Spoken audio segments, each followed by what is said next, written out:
मौसम वर्षा काल का है।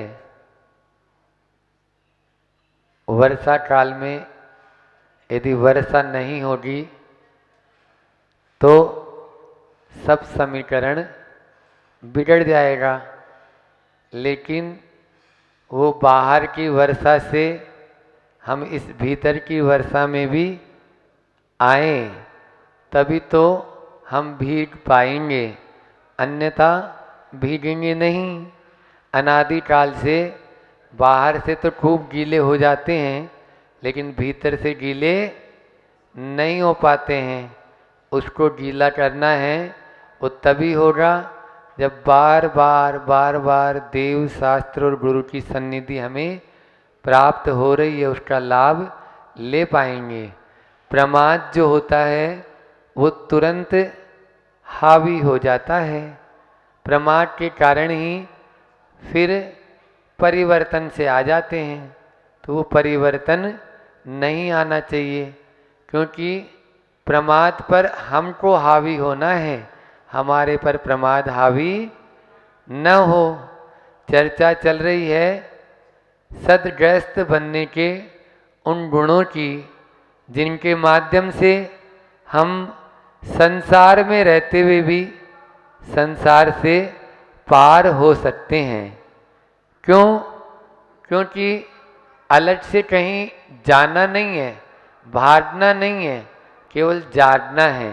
और जागने के लिए ही इन गुणों को हमारे ऋषियों ने, मुनियों ने एक गृहस्थ को आगे बढ़ने के लिए दिए हैं। वो गुण आज फिर अपन उच्चरित करते हैं। बार बार उस गाथा को उच्चारण करने मात्र से भी उन गुणों का समावेश धीरे धीरे हमारे में होगा। न्यायोपाति धनो यजन गुण गुरुन सद्गिस्त्रिवर्गम भजन नन्योन्यानुगुणम तदह ग्रहणी स्थानालयोरिमय युक्ताहार विहार आर्य समिति प्राज्ञ कृतज्ञो वसी शृण्वन् कथाम दयालु रघवी सागार धर्मम चरेत। आज चर्चा है प्राज्ञ है, प्र उपसर्ग पूर्वक अज्ञ है, ज्ञानवान। तो जो प्रकृष्ट रूप से ज्ञानी हो उसको आगम में प्राज्ञ कहा, और वह विवेक से ही ज्ञानी बन सकता है। विवेक के बिना ज्ञान भी काम नहीं करेगा, उल्टा काम करेगा, सुलटा नहीं करेगा। यदि विवेक होगा, हे उपादेय की बुद्धि होगी, सार असार की बुद्धि होगी, नीर क्षीर की दृष्टि होगी, तो उसको विवेक कहा। और वही विवेक हमारे लिए उन्नति का कारण बन सकता है। बुद्धि होती है वो विचार कर सकती है, लेकिन उस बुद्धि और विचार में भी विवेक होगा तो वो सीधी काम करेगी, नहीं तो बुद्धि जो है वो बोझ बन जाएगी। और विवेक होगा तो वही बुद्धि बोध का काम करेगी। आप बोझ बनाना चाहते हो या बोध बनाना चाहते हो? बोध होगा तो हम आगे बढ़ पाएंगे, बोझ होगा तो आगे नहीं बढ़ पाएंगे। इसलिए क्या चीज हमको लेना है और क्या छोड़ना है, ये विवेक के द्वारा तय होता है। जब एक छोटे एक इंद्रिय जीव हैं या 2 इंद्रिय, 3 इंद्रिय, 4 इंद्रिय हैं, उनमें भी इस चीज की पहचान होती है कि हमें किस ओर जाना है, किस ओर हमें पानी मिल सकता है। तो फिर हम तो पंचेंद्रिय हैं, संगी पंचेंद्रिय हैं। एक बार क्या हुआ, एक व्यक्ति, अंधा व्यक्ति एक कमरे में बंद था, कमरे में अंधेरा था। एक तो आंखें नहीं, दूसरा अंधेरा, दिख भी नहीं रहा। अब दरवाजा किधर है? तो टटोल रहा था, टटोलते टटोलते चल रहा था उस कक्ष में। लेकिन संयोग ऐसा बनता, जब दरवाजा आता तो उसके सिर में खुजली चल जाती। इतनी देर में 2 कदम आगे बढ़ जाता, दरवाजा निकल जाता। अपन को हंसी आ रही है ना? वो स्थिति उसकी नहीं है। हाँ, आपको दरवाजे मिले 1 नहीं, 2 नहीं, 3 आचार्य श्री जी के आशीर्वाद से। लेकिन उनको सिर की खुजली में नहीं घुमा देना, नहीं तो वो तो चलता ही रहेगा। मोह रूपी अंधकार, ये आंखें वो नहीं है। यहाँ पे विवेक रूपी यदि ज्ञान हमारे पास में मिल जाएगा तो हम दरवाजे से दीवार में भी दरवाजा बना सकते हैं, और नहीं तो दरवाजा भी दीवार ही बना हुआ नजर आ रहा है, जैसे उस अंधे की हालत है। यदि आपकी विवेक की आंख खुली है तो आप दीवार में भी दरवाजा आपको नजर आने लगेगा, और निश्चित रूप से उससे आप पार हो पाएंगे। अन्यथा उसी संसार के हम कक्ष में अपना भ्रमण कर रहे हैं, अनादि से चल ही रहा है। वो दरवाजा आज तक आपको मिल नहीं पा रहा, क्योंकि सिर में खुजली चल जाती है। जैसे ही दरवाजा आता है तो दरवाजा आया है, आपके पास चल के आया है, तो निश्चित रूप से आप अपने विवेक को लगाइए। विवेक लगाएंगे तो आप मोक्ष मार्ग में, संसार के जो अन्य जो अपन गृहस्थ मार्ग है उसमें भी अपन आगे बढ़ पाएंगे। नहीं तो गृहस्थ मार्ग में भी नहीं पढ़ पाएंगे। मोक्ष मार्ग तो बहुत दूर की बात है। गृहस्थी को चलाने के लिए भी विवेक की आवश्यकता है। समझ में आ रहा है? विवेक नहीं होना कैसे चाहिए? विवेक कि सार और असार की पहचान होनी चाहिए। वो कहते हैं ना कि साधु ऐसा चाहिए जैसा सूप स्वभाव, और सार सार को ढही रहे, थोता दे उड़ाए। लेकिन हमारी स्थिति कैसी है? आप सूप की स्थिति वाले नहीं लगते हैं, या अपन लोग चलनी वाले हैं। कैसे हैं? चलनी में। सूप भी जो है उसका कार्य भी, दोनों के काम एक से ही हैं, लेकिन एक क्या करती है? सूप जो है वो सार सार को रख लेता है और थोते को उड़ा देता है, जो असार है उसको उड़ा देता है। ठीक है ना? तो ये स्वभाव अपना होना चाहिए। चलनी क्या करती है? सार सार को छोड़ देती है और कचड़े को। आपने कभी आटा छाना तो आटे में क्या होता है? आटा छानते हैं, आटा तो नीचे निकल गया और ऊपर क्या बचा? कचड़ा हाथ लगा। तो आपको चलनी बनना है या सूप? सूप। अपन को इसलिए ये दोहा बताया, प्राचीन दोहा है कि अपन को सार सार को लेना है, असार को छोड़ना है। सार को छोड़ देंगे तो हाथ अपने कणकड़ी आएंगे। कणकड़िया मान लीजिए तो अपना जो भूसा है उससे अपना कोई कल्याण होने वाला नहीं है। तो विवेक जो है वो सूप का काम करता है। विवेक सूप की तरह है। विवेक हमारे में होगा तभी हम आगे बढ़वाएं। विवेक जो है काम नहीं करता है। कर्म का उदय, लोग बोलते हैं कर्म का उदय होता है तो बुद्धि भी काम नहीं करती है, लेकिन मैं बोल रहा हूं कर्म के साथ में 2 कारण और हैं। वो 2 कारण हैं, एक है आसक्ति और दूसरा है उतावलापन। ठीक है ना? जल्दीबाजी। इन 2 से हमारा विवेक दब जाता है, फिर विवेक काम नहीं करता है। अब आसक्ति भी 4 प्रकार की हो सकती है। ठीक है ना? धन की आसक्ति है, भोजन की आसक्ति है, पद प्रतिष्ठा की आसक्ति है और विषयों की आसक्ति है। तो धन की आसक्ति होगी तो हमारा विवेक काम नहीं करेगा। जब धन आता हुआ दिखता है या अपन को धन आ रहा है तो उस समय हम हे और उपादेय को भूल जाते हैं। क्या ग्रहण करने योग्य है, क्या लेने योग्य है, उस समय दिमाग ही काम नहीं करता है। क्यों?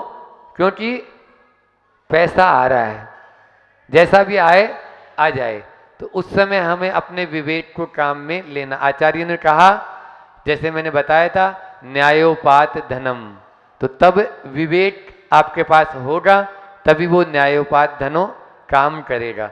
इसलिए आपको अर्थ की जब भी बात आए तो वहाँ विवेक भी लगाना है। अपन को ऐसे अर्थ की आसक्ति से बचना है। फिर है भोजन की आसक्ति से। तो भोजन की आसक्ति तो आप जानते ही हैं, उसमें भी अपन को विवेक खत्म हो जाता है। जब यानी सामने थाली नजर आती है ना, तो फिर कुछ काम नहीं करता, दिमाग काम नहीं करता है। अब डायबिटीज है, हार्ट की बीमारी है, कुछ नहीं, आने अभी तो खा लो, अब बाद में दवाई खा लेंगे, देखेंगे। एक बार ऐसा ही हुआ, एक के यहाँ एक निमंत्रण पे चला गया, अब वो पेड़े खाना शुरू किया। मावे के पेड़े बने थे, अब मावा वैसे ही भारी गरिष्ठ होता है। अब वो मावा खाना, पेड़े खाना शुरू किया, खाता गया खाता गया खाता गया। अब ठूस ठूस के खा लिया। अब जब ठूस ठूस खा लेंगे तो हालत क्या होगी? हाल बेहाल। अब बेहाल तो बिल्कुल पेट पकड़ के, इतना दर्द, पेट दर्द कर रहा है। अब दर्द कर रहा है तो वैद्य जी के पास में गया, डॉक्टर के पास में। बोले अब ये दवाई खा ले, कोई बात नहीं, तुमने गलती की, अब ये दवाई खा लेना। बोले हट करते हो डॉक्टर साहब, यदि इतनी दवाई खाने की जगह होती तो 2-4 पेड़े और नहीं खा लेता। ये है भोजन भट्ट का हाल। तो इसलिए भोजन की आसक्ति से बचें। उस समय विवेक शून्य हो जाता है। अच्छे अच्छे मतलब साधु भी क्या बोल रहे हैं, हाँ, जब हम भी जाते हैं ना चौके में, तो पहले सोचते हैं आज ये नहीं लेंगे, वो नहीं लेंगे, वहां थाली में नजर आ रहा है, आप चलो ले लो, बाद में देख लेंगे, और ये काम करा वो क्या करेगा। तो ये विवेक जो है ना, वहां पर काम ही नहीं कर पाता है। भोजन की आसक्ति से बचो। भोजन की आसक्ति से नहीं बचेंगे तो ये शरीर हम खो बैठेंगे, ये चला जाएगा, और शरीर चला गया तो फिर कोई भी काम नहीं होगा। पद प्रतिष्ठा की आसक्ति, जब मान सम्मान की बात आती है तो आप देखो उस समय विवेक से बिल्कुल शून्य हो जाता है आदमी, इतना गिर जाता है जिसकी हद नहीं है। वो बिल्कुल, उसको मालूम ही नहीं रहता कि हम कौन सामने खड़ा है, किससे बात कर रहे हैं, क्या कर रहे हैं। तो ये भी हमें छोड़ना है। विवेक से जो हमें हीन बना रहा है वो पशु प्रवृत्ति की ओर ले जा रहा है। इसलिए पद प्रतिष्ठा मान सम्मान में भी हमें, उसकी आसक्ति में भी हम विवेक से भूल जाते हैं। उस समय काम ही नहीं कर पाता हमारा दिमाग, तो वो वाला। फिर विषयों की आसक्ति, विषयों से भी बचें। जब विषयों की आसक्ति सामने दिखती है, आप देखते हैं आदमी जब कामांध हो जाता है तो उस समय कुछ भी नजर नहीं आ रहा उसको, उसको सब समझा रहे हैं। उसकी पत्नी समझा रही है मंदोदरी कि मान जाओ, देखो पूरा सर्वनाश हो रहा है, आप इतने बड़े ज्ञानी हैं, इतने सब कुछ जानते हैं आप, फिर क्यों ऐसा हो रहा है। लेकिन न मारीच नाम का मंत्री था उसका, बहुत ब्रिलियंट मंत्री, रावण का मंत्री, बहुत ज्ञानी था, लेकिन मंत्रियों की नहीं सुनी, पत्नी की नहीं सुनी, किसी की नहीं सुनी। क्यों नहीं सुनी? क्योंकि विवेक शून्य हो गया। और उस रावण का क्या हाल हुआ आप सब जानते हैं। एक इतने से के लिए कि बस, जबकि वो इस परिस्त्री का त्याग भी था। क्या बोल रहे हैं? परिस्त्री सेवन का त्याग था उसका, कि जो स्त्री मुझे चाहेगी नहीं, मैं कभी भी उसका उपभोग नहीं करूंगा, भोग नहीं करूंगा। लेकिन यहां पर आके उसका विवेक खत्म हो चुका है कि सब समझा रहे हैं, लेकिन विषयों की आसक्ति ऐसी आसक्ति होती है। ऐसे ही पंचेंद्रिय के और भी होते हैं, यही नहीं है, आंखों की भी। आप देख लीजिए ना, घर परिवार में रोज लड़ाई हो जाती है, कोई बोलता मैं ये देखूंगा, कोई बोलता मैं ये देखूंगी, तो गड़बड़ हो जाता है। मैं ये सुनूंगा, मैं ये सुनूंगी। तो आपस में एक दूसरे से टकरार कब होती है? जब विवेक से हम विषयों की आसक्ति में मतलब चले जाते हैं, और उस समय विवेक को भूल जाते हैं। बहुत तकरार हो जाती है, बहुत यानी बड़ी बड़ी स्थितियां उत्पन्न हो जाती है। इन सब से अपन को दूसरा है उतावलापन। उतावलापन में भी विवेक से शून्य हो जाते हैं। जल्दबाजी, जल्दबाजी में कुछ भी ध्यान नहीं रहता है। आपने वो कहानी पढ़ी होगी, हमने दूसरी क्लास में पढ़ी थी, याद आ गई। दूसरी क्लास में वो नेवले की कहानी थी ना, सांप और नेवला की।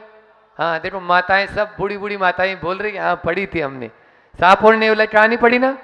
तो वो अपन को याद रखना है कि किस तरह से थोड़े सी जल्दबाजी के कारण जिसने इतना बड़ा उपकार किया। सुनाना है, सुना देते हैं शॉर्ट में कि वो सांप होता है घर में, नेवला जो है, नेवला पालते, पहले पालते थे पशुओं को जो है ना, ऐसे पशु जो वन में विचरण करते हैं उनको कभी पालना नहीं चाहिए।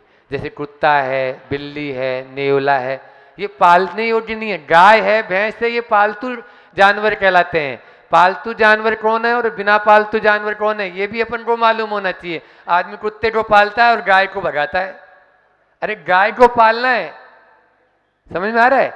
वो तो अपना कहीं पे भी पेट पाल लेंगे, लेकिन इनको पालने, क्योंकि वो आपको कुछ देगी, है ना। तो ऐसी नेवला पहले के लोग ऐसे करते थे, तो पालता था वो, पालन किया उसका। अब वो माँ है, वो पानी भरने चली जाती है और इधर घर में छोटा बच्चा उस नेवले के भरोसे, ये नेवला अपना ही है, तो वो सब उसके भरोसे छोड़ के चली गई।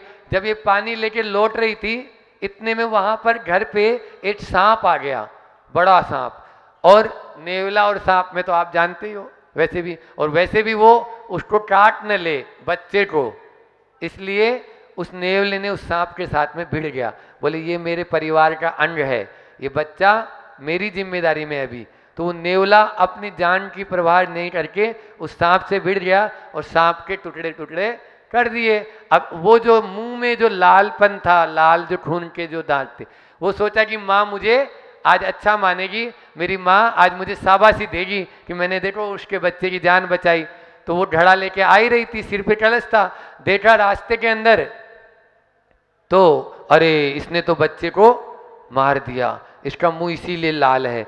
न सोचा न समझा, और वो जो घड़ा था वो उसके ऊपर डाल दिया। नेवला भी चला गया। जब घर पे जाके देखा कि बच्चे को जल्दी से देखो तो बच्चा अच्छा खेल रहा है, प्रसन्न है, और सांप उधर मरा हुआ पड़ा हुआ है।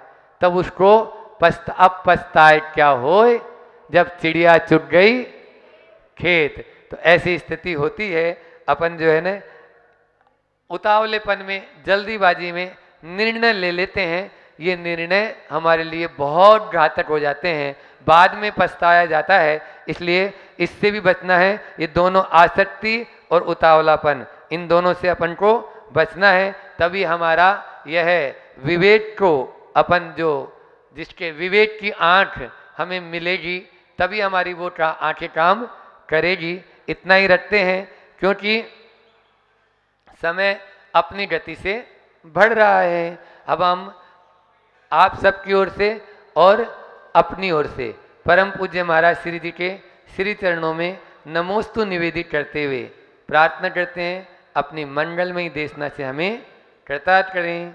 नमोस्तु महाराज जी। सद आचरण की चर्चा अपन लोग कर रहे थे, और अपनी कहानी तो बहुत धीरे धीरे बढ़ती है। सद आचरण में अपन ने समाधान वृत्ति पे चर्चा करी थी। समाधान वृत्ति के बाद अपन ने काय पे चर्चा करी थी? संवेदनशीलता पे चर्चा करी थी। स्वाध्याय की चर्चा चल रही थी और अधूरी रह गई थी, समय अपना हो गया था। आज अपन स्वाध्याय का अंत कर देते हैं ताकि कल से अपन नई कारिका ले सकें। तो सद आचरण में स्वाध्याय की बात चल रही थी, और उसमें हमने प्रारंभ हम रोज करते हैं और आज भी कर रहे हैं।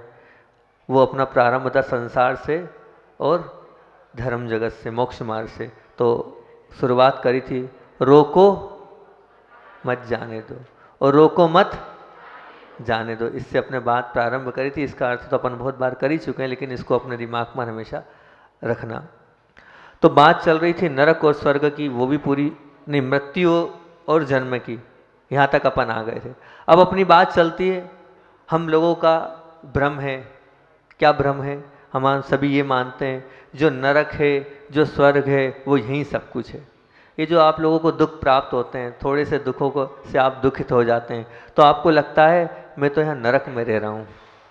क्या मानते हैं आप? मैं नरक में रह रहा हूँ। ये आप मानकर अपने आप को और दुखित कर लेते हैं और अपने आप को नारकीवत मानते हैं। आप थोड़े बहुत सुखी हो जाते हैं तो ये बोलते हैं कि जितना सुखी मैं हूँ कोई नहीं, स्वर्ग का देव भी क्या सुखी होगा, मैं उससे बड़ा सुखी हूँ। लेकिन आपका भ्रम है ये भ्रम काय से टूटेगा? ये वास्तविकता अगर आपको पता करनी है कि नरक के दुख कैसे होते हैं और स्वर्ग का सुख कैसा होता है, तो इसके लिए आपको स्वाध्याय करने की आवश्यकता है। तब पता चलेगा कि नरक में ऐसे दुख नहीं होते हैं, वहाँ तो टुकड़े टुकड़े कर दिए जाते हैं। वहाँ तो पानी के लिए सागर जैसा जल पूरा भी पिए तो भी प्यास नहीं बुझती, खाने के लिए पूरा अन्न भी खा लें हम तो भूख नहीं मिटती। ऐसे दुख हैं नरक के, यहाँ के दुख को नरक का दुख मानना ये भ्रम है, ये भ्रम है। और ये भ्रम तभी टूटेगा जब हम माँ जिनवाणी को रोज प्रतिदिन स्वाध्याय करेंगे, तब उस वास्तविकता से पता चलेगा कि नरक और स्वर्ग तो बहुत अलग चीज है। दूसरी बात, बुद्धि स्वीकार करे वही सत्य है, ये भी आपका भ्रम है। जो बुद्धि आपसे देख रही है, समझ रही है, और आप जिसको समझ पा रहे हो, आप मान रहे हो वही सब कुछ सत्य है, नहीं, ये आपका भ्रम है, ये भी भ्रम है। और ये भ्रम कब टूटेगा? जब आप माँ जिनवाणी का स्वाध्याय करेंगे, उसको अपने में हृदय में उतारेंगे, तब आपको ये सब भ्रम दूर होगा। आपको लगता है कि महाराज जी बोल रहे हैं जल में जीव है, और कितने हैं एक बूंद में? 36,000। ये जब कब पता चलेगा कि हम एक एक बूंद को घी के जैसे यूज करेंगे? वो घी के जैसे यूज करने का विवेक कब आएगा? जब हम स्वाध्याय करेंगे, तब पता चलेगा कि इतने से जल में हमने कितने जीवों की हिंसा करी। लेकिन बुद्धि स्वीकार ही नहीं कर रही है, उस जल में इतने सारे जीव हैं। तो बुद्धि कब, वो भ्रम हमारा टूटेगा? माँ जिनवाणी के स्वाध्याय से। हम आलू खा रहे हैं, बड़े शौक से खा रहे हैं, क्योंकि हमें उस आलू की वास्तविकता के अंदर पता ही नहीं कि वो आलू क्या है। उसके कण कण में अनंतानंत जीव हैं, इतनी राशि उस आलू के कण में है। पर वो बुद्धि स्वीकार करे तब तो। हमारी बुद्धि स्वीकार ही नहीं कर रही है कि आलू के अंदर अनंतानंत जीवों का वास है। वो तब होगा जब हम स्वाध्याय करेंगे, तभी हमें पता चलेगा कि इसमें अनंत जीव है। हमें लगता नहीं है कि पेड़ पौधों में जीव है, हम चल जाते हैं हरि के ऊपर। क्यों? आपको नहीं मालूम? जैसे हमारी जान है वैसी उनमें भी जान है। पृथ्वी का एक जीव है, हम उसको खोद रहे हैं, उनमें भी जान है, उसमें भी जीवत्व है। पृथ्वी का है कि अवगाहन अली, वो भी अपना खुद का जीवन जी रहे हैं। तो ये सब विवेक मात्र स्वाध्याय करने से आएगा। कैसे आएगा? अंदर से स्वाध्याय की रुचि अगर होगी, माँ जिनवाणी को समझने के हमारे भाव होंगे, तब हमें पता चलेगा। सत्य को अस्वीकार करने से सत्य का कोई नुकसान नहीं होता है। सत्य को अस्वीकार करने से सत्य का कभी नुकसान नहीं होगा। जो नुकसान होगा सत्य को नकारने वाले का होगा। और आप लोग अगर सत्य को नकार रहे हो तो आप बहुत बड़ी गलती कर रहे हो। सत्य को स्वीकारना सीखो। और जो हम भ्रम और वास्तविकता, हमारी आधार भूमिका थी कि हम भ्रम और वास्तविकता इनसे अवगत नहीं है, क्या भ्रम है और क्या वास्तविकता है। और अगर भ्रम और वास्तविकता को हमें पता करना है तो बार बार एक ही चीज़ पे जोर दिया जा रहा है, स्वाध्याय। वो स्वाध्याय के लिए, वो गुरुओं की वाणी को सुनने के लिए अंदर से पुरुषार्थ चाहिए, अंदर से रुचि चाहिए, अंदर से समय देने की भावना चाहिए कि नहीं, कुछ भी हो जाए हमें नहीं छोड़ना, हमें तो सुनना है, गुरुओं की वाणी को सुनना है, प्रभु के वचनों को सुनना। ऐसे अंदर से भूख होनी चाहिए। तब आपके अंदर वो भूख जागेगी, तब आप गुरुओं से जुड़ने के लिए आगे बढ़ेंगे। अभी एक अच्छी चीज़ याद आ गई, वो बता देता हूँ। एक माँ अपने बच्चे को लेके आई, डोंगरगढ़ की चर्चा है, गर्मियों की बात है, छुट्टियाँ थी, सभी लोग चौका लेके आते हैं आचार्य श्री के पास वहाँ। तो एक माँ अपने बच्चे को लेके आई, बालक था 8-10 साल का लगभग होगा वो बालक। बोले महाराज जी आपसे एक निवेदन है। मैंने कहा हाँ बोलो। बोले कोई मंत्र दे दो। मैंने कहा मंत्र दे दो? बोले हमारा बालक जो है उसका क्षोभसम बहुत कम है, मैं उसको बहुत पढ़ाती हूँ और उसका क्षोभसम बढ़ता ही नहीं है। मैं उसको बहुत पढ़ाती हूँ, उसका क्षोभसम बढ़ता ही नहीं है, मैं याद कराती हूँ अगले दिन भूल जाता हैगा। मैंने कहा ठीक है, विकल्प नहीं करो, अभी बच्चा है और धीरे धीरे अभी जुड़ेगा, सब अच्छा हो जाएगा।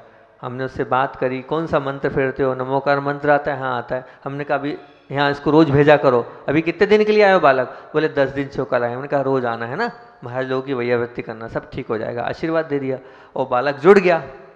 2-3 दिन हुए, 4 दिन हुए, 5 दिन हुए। फिर वो बालक एक महाराज जी से चर्चा कर रहा था।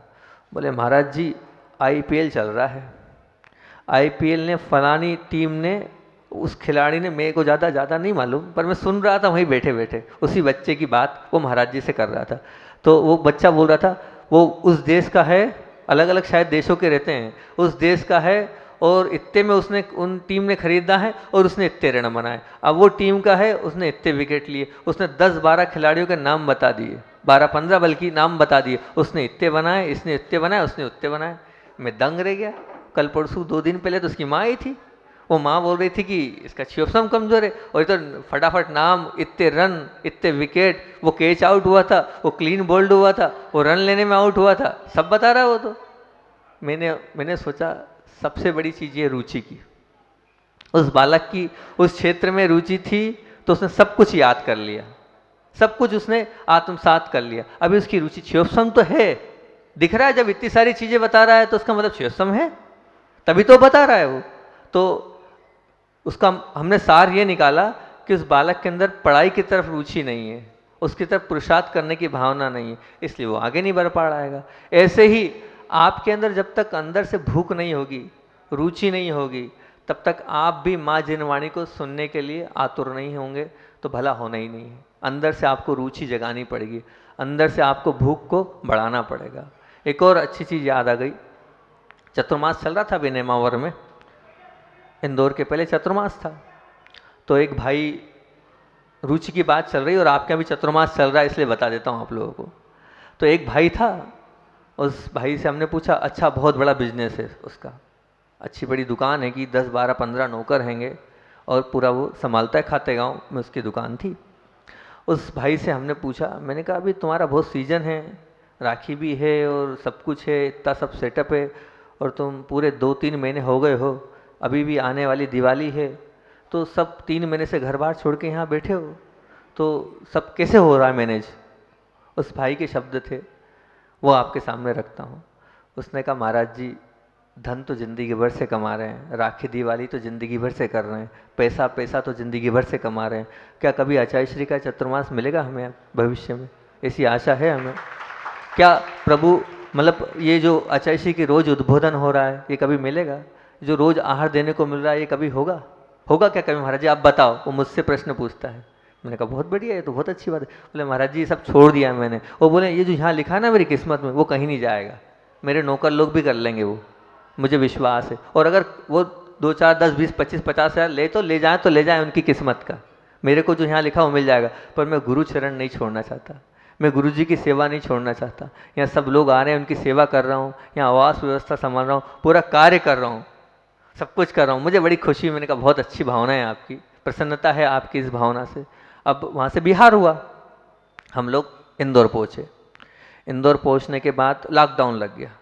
लॉकडाउन लगने के बाद वो सज्जन बाद में आए, चतुर्मास बीच में आए वो सज्जन हमसे दर्शन करने। तो हमने सहजता से पूछ लिया, मैंने कहा आपका तो बहुत नुकसान हो गया, चतुर्मास में 4 महीने दुकान पे नहीं बैठे और अभी भी आपका लॉकडाउन लग गया। तो बोलता नहीं महाराज जी, आपको हम बताएं, हमारे लिए चतुर्मास में हम 4 महीने दुकान में नहीं बैठे, परंतु ये लॉकडाउन हमारे लिए तो कहना चाहिए सफलता वाला रहा। मैंने कहा क्यों सफलता वाला रहा? बोले महाराज जी हम रोज़ 1 लाख का सेलिंग करते थे, अभी लॉकडाउन में हमने इतने दिन में 3 लाख, 4 लाख, 5 लाख पर डे का सेलिंग किया। मैंने ऐसा क्यों? बोले पूरा एरिया बंद, दुकान हमारी खुली, कोई इंदौर जा नहीं सकता, कोई दिल्ली जा नहीं सकता, कोई बम्बई जा नहीं सकता, होलसेल का काम था सज्जन का, कहीं जा नहीं सकता, उसको ले दे के हमारे आना पड़ा। चतुर्मास में जितना था उससे डबल कमा लिया हमने, चतुर्मास में जितना था उससे डबल कमा लिया।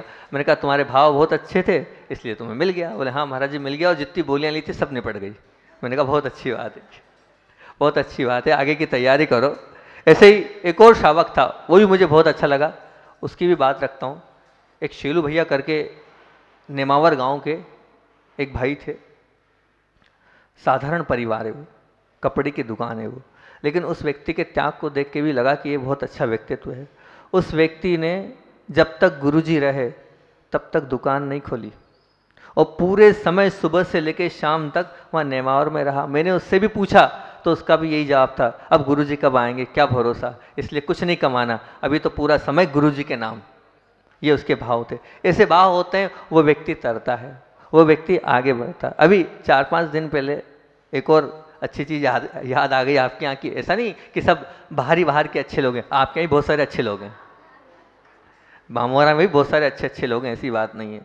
क्या हुआ, 3-4 दिन पहले की बात है कि 4-5 दिन पहले उत्तम भैया से चर्चा चल रही थी।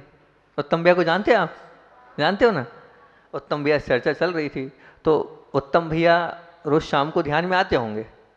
अब उस दिन उत्तम भैया के जो पापा हैं कहीं बाहर गए होंगे, तो उसने हमसे कहा, अच्छा लगा। ऐसी बात जब कोई साधु से करता है तो लगता है कि धर्मात्मा है अभी भी इस संसार में, पंचम काल में। उसने कहा, महाराज जी पापा थे नहीं और पापा बाहर गए हुए हैं, अब दुकान बंद करना था, अब 1 घंटे के लिए दुकान बंद करना है। मेरा मन करा क्या करूं, ध्यान छोड़ूं कि दुकान करूं, ध्यान छोड़ूं कि दुकान करूं। तो मेरे मन ने कहा, अरे कितना कमा लेंगे 1 घंटे में, अपन दुकान बंद करो, ध्यान करने चलो। ये है धर्मज्ञ, ये है धर्मात्मा। वो छोड़ छाड़ के और यहाँ पर ध्यान करने के लिए आ गया। तो ये बात जब बोलते हैं ऐसे लोग तो हमें लगता है धर्मात्मा। तो बामोरा वाले भी धर्मात्मा हैं ऐसा लगता है हमें, है ना धर्मात्मा? ऐसे सभी धर्मात्मा बने, यही हमारी भावना है।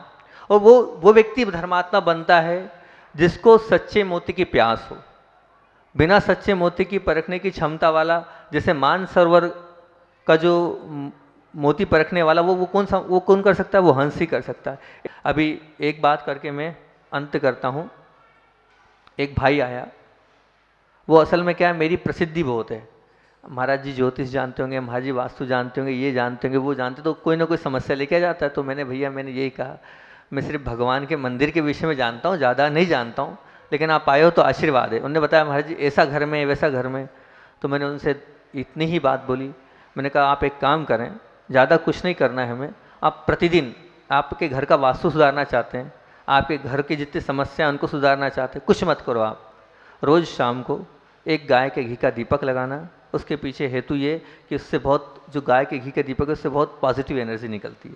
और एक जिनवाणी के आगे लगाना, किसी फोटो के आगे मत लगाना, गाय के घी का दीपक लगाना। दीपक लगाने के बाद सभी लोगों को, जितने भी घर में हमारे सदस्य हैं, उन सबको आमंत्रित कर लेना। आमंत्रित करने के बाद भक्ति भाव से भक्तामर का पाठ करना। भक्तामर का पाठ हुआ और उसके बाद प्रभु भक्ति तो की ही आपने, और प्रभु भक्ति के बाद वहाँ के जितने भी देवी देवता उनको बुला लेना, क्योंकि हम जिस घर में रह रहे हैं वहाँ कोने कोने में सब बसे हैं, सबको बुला लेना। आप भी आओ और हमारे साथ भगवान की भक्ति करो। जय जिनेन करना, नमोस्तु मत करना। वो जय जिनेन के, उनके साथ अपना व्यवहार, आपका व्यवहार जय जिनेन का और हमारा आशीर्वाद देने का व्यवहार है उनके साथ। तो आप जय जिनेन करके उनको बुला लेना। बुलाने के बाद उनको भी शामिल करना और बढ़िया भक्ति से भक्तामर का पाठ करना। भक्तामर का पाठ हो जाए उसके बाद जितना तुम्हें लगता हो प्रभु की वाणी का वाचन करना। मैंने कहा, जिस क्षेत्र में भक्तामर का पाठ होगा, भगवान की भक्ति होगी और प्रभु की वाणी का वाचन होगा, तो अपने आप सब नकारात्मकता निकल जाएगी। निकलना ही है और निकलेगी निकलेगी। तो बोले ठीक है, सब अच्छा हो जाए। मैंने बिल्कुल अच्छा होगा, निर्विकल्प होके करो आप सब कुछ। टाइम फिक्स रखना, प्रतिदिन करना, इसमें कोई समझौता मत करना। टाइम आपका जो रहे वो 9 बजे, 9:30 बजे, जो आप सब परिवार बैठ सके। अब वो ऐसा करना, टाइम ऐसा फिक्स रहे कि उस समय कोई मेहमान भी आया तो उससे बोल देना, बैठ जाओ भैया। उस समय कोई टीवी नहीं चलेगी, उस समय कोई मोबाइल नहीं होगा, सब बंद। आधा घंटा प्रभु भक्ति में। मैंने कहा, सामूहिक पुण्य होता है ना, वो सामूहिक पुण्य बहुत तगड़ा होता है। अकेले व्यक्ति का पुण्य कभी कभी काम नहीं करता है और सामूहिक पुण्य काम करता है, और इस सामूहिक पुण्य से आपका बेड़ा पार हो जाएगा। उसने कहा, ठीक है महाराज जी, मैं प्रारंभ करता हूँ। मैंने कहा, अच्छा दिन देख लेना, अच्छे दिन से प्रारंभ करना। और जी बोले, महाराज जी कहीं बाहर गया तो मैंने कहा, एक काम करना, क्योंकि बाहर तुम गए, ताला लगा, तो साथ में जितने भी तुम्हारे घर के देवी देवता हैं वो हैं, तो उनको जय जिनेन करके बोलना, 8 दिन, 4 दिन, 10 दिन के लिए मैं आपका स्वाध्याय नहीं करा पाऊंगा, और जो टाइम फिक्स रहे उसी में कराना है, नहीं तो वो लोग भी इंतजार करते हैं। ठीक है महाराज जी। उसने प्रारंभ किया। प्रारंभ करने के बाद उसका जो अनुभव था मैं आपको सुनाता हूँ। उसने मुझसे कहा, महाराज जी कुछ हो चाहे नहीं हो, बहुत सी चीज़ें सुधर गई। मैंने कहा, हाँ बोलो। बोले, रात में जब आके बैठते थे तो रात में आके हम लोग बैठते सब थे, विकथा के अलावा कुछ नहीं करते थे। बैठना तो है ही सबको एक साथ, हम मिलके यहाँ वहाँ की बातें करते थे, विकथा करते थे। बुराई करेंगे, निंदा करेंगे, यहाँ वहाँ की बात करेंगे, एक कम से कम वो मिलना मिल गया, बहुत अच्छा। दूसरी बात, हम परिवार वाले कम से कम एक साथ मिलके बैठने तो लगे, एक साथ बैठने लगे, कम से कम एक साथ बात होने लगी हमारी, तो उससे हमारा प्रेम बढ़ा। मैंने कहा, बहुत अच्छी बात है, बहुत बढ़िया बात है। बोले, तीसरी बात एक बहुत अच्छी ये हुई। मैंने कहा, बोले हुआ ये, जैसे मान लो पापा जी हैं, अब पापा जी कोई काम कर रहे हैं तो मेरी हिम्मत तो नहीं उनको समझाऊं मैं, अब मैं रहा छोटा, अगर मैं समझाने गया तो विवाद का कारण। तो बोले, महाराज जी ये होता था कि अब कोई ना कोई चीज़ तो आई जाती थी स्वाध्याय के बीच में, उस स्वाध्याय के बीच में उसके बहाने हम बोल देते थे कि देखो ऐसा होता है, तो खुद कहते थे हाँ मैं भी ऐसा करता हूँ, तो वो बहुत सारी चीज़ें तो यहीं सॉल्व हो जाती है। मैंने कहा, बहुत अच्छी बात है। बोले, मन में जो एक द्वेषपना था एक दूसरे के प्रति, वो स्वाध्याय से अपने आप खत्म हो गया और आपस में प्रेम बढ़ने लगा। मैंने कहा सच्चा तो धन यही है, आपस का आपका प्रेम बढ़ गया, आपस का आपका स्नेह बढ़ गया, आपने आधा पौन घंटे बैठ के धर्म ध्यान कर लिया, साथ में भक्ति कर ली, यही तो सब कुछ है। मैंने कहा इससे आपका अपने आप सब भला हो जाएगा, सब कुछ अच्छा होता चले जाएगा। इस प्रकार से आप लोग भी अगर अपने घर में प्रतिदिन स्वाध्याय करेंगे, भक्तामर का पाठ करेंगे, तो आपके यहाँ भी सब कुछ मिलेगा, जो आपको चाहिए वो सब मिलेगा। वो मिलता काय से? पहले दिन मैंने आपसे कहा था, मैं आपको खुलेआम कह रहा हूँ, पुरुषार्थ से धन नहीं बढ़ता, पुरुषार्थ से धन नहीं बढ़ता। धन काय से बढ़ता है? पुण्य से। काय से बढ़ता है? पुण्य से। लाख पुरुषार्थ कर ले, वो दिन भर मजदूर पुरुषार्थ करता है, उसके बाद भी वो 100 रुपये, 150 रुपये, 200 रुपये अपने परिवार को नहीं पाल पा रहा है। और एक व्यक्ति कुछ नहीं कर रहा है, एक साइन कर रहा है, लाखों मिल रहे हैं। उसने कौन सा पुरुषार्थ किया? एक सिर्फ यूं ही तो करा है, जैन साहब ही तो लिखा है उसने, एक इतना ही साइन तो किया, जैन साहब, इतने में उसका काम हो गया और लाखों रुपए मिल गए उसको। तो क्या है ये पुण्य है। वो पुरुषार्थ से कुछ नहीं मिलता, वो पुण्य से मिलता है। आप लोग जितना पुण्य इकट्ठा करोगे उतना आपका भला होता जाएगा, भला होता रहेगा। आखिरी 2-3 मिनट बचे हैं। आचार्य श्री का संस्मरण सुनना है, सबको सुनना है, रोज सुनना। ठीक है, ठीक है, आज भी सुना देते हैं अब, लेकिन समय कम है, हम तो बहुत बड़ा वाला सोच के आए थे, कोई छोटा सुना दें। 2-3 मिनट बचे, छोटा वाला 2-3 मिनट में जो जा वो सुना देते हैं। अभी बिहार चल रहा था, तो बिहार चल रहा था, उस समय एक यादव बंधु आए, उन्होंने निवेदन किया, महाराज जी भी थे, शंभो सागर जी थे, सबसे निवेदन किया, महाराज जी मेरी बहुत इच्छा है, आचार्य भगवान को और पूरे संघ को मैं अपने यहाँ रोकना चाहता हूँ। 2 दिन से लगा रहा वो हमारे साथ। बोले इधर से गुरुजी निकल रहे हैं और मैं चाहता हूँ कि मेरे यहाँ पूज्य गुरुदेव सत्संग रुके, रात्रि विश्राम मेरे यहाँ हो। बोले ऐसी भक्ति होती है कि अजैन लोगों की भी। जब उन्होंने निवेदन किया तो जो साथ में बंधु लोग चल रहे थे, जो आगे व्यवस्था देखते हैं, उनसे कहा भैया आगे जाके देखना आप क्या व्यवस्था होती है वहाँ, इनकी बहुत भावनाएं ये लगे हैं, तो जाओ। देखा, उनका घर देखा, उनका घर इतना बड़ा नहीं था, इतना बड़ा संघ रुक जाए। अभी इतना छोटा संघ की बात नहीं थी, बड़ा संघ था तब की बात थी। तो उनका घर देखा, घर में इतना बड़ा घर नहीं था कि पूरा संघ वहाँ पर रुक जाए और सब कुछ हो जाए। गर्मी का समय था, दिन भर भी करना है, अलग अलग स्थान नहीं था। तो उसको समझाया बहुत कि भैया एक काम करो, तुम किसी न किसी श्रावक को चौका दे दो, तो कोई ना कोई साधु के चरण पड़ जाएंगे। तो उसका कहना था नहीं, वो तो कोई ना कोई साधु के तो पड़ जाए, पर मेरे भाव हैं कि गुरुजी के चरण पड़े, मेरे भाव हैं गुरुजी। बोले देखो अच्छे भाव रखो, सब अच्छा होगा, अच्छे से इधर से निकलेंगे तो हम चरण धुलवा देंगे। उसको बहुत समझाया, वो बहुत अंतरंग से वेदित था, महाराज जी के सामने उसके आंसू भर नहीं आए, बाकी सब कर दिया उसने। बोले महाराज जी कुछ हो जाए, बस आचार्य श्री को रोक दो, बाकी साधु अलग रुक जाए, पर मेरे यहाँ संग रुक जाए, गुरु जी के चरण पड़ जाए। उसकी भावनाओं देख के ऐसा लगा कि अजैन बंधु भी इतनी भक्ति गुरु जी देव के प्रति करते हैं, धन्य है। हुआ ये कि उसकी भक्ति तो थी, आचार्य श्री आहार के निकले तो एक दक्षिण के भाई लोगों का चौका आया था, दक्षिण के भाई लोगों को उसने अपने यहाँ चौका दे दिया। एक चौका और आया था, 2 चौके उसने अपने यहाँ लगा दिए। और देखो जिसकी भक्ति होती है ना, उसके यहाँ तो सब अपने आप हो जाता है। और योग संयोग की बात है कि जो दक्षिण वाले भाई लोग आए थे उसी के यहाँ चौका लगा था और उन्हीं के पड़गान हुआ और गुरु जी के चरण भी पड़ गए। तो ऐसी भक्ति आप भी करो कि आपके बामोरा में प्रत्येक घर में गुरुदेव के चरण पड़े। बोलो आचार्य भगवान विद्यासागर जी महामुनि राज की जय।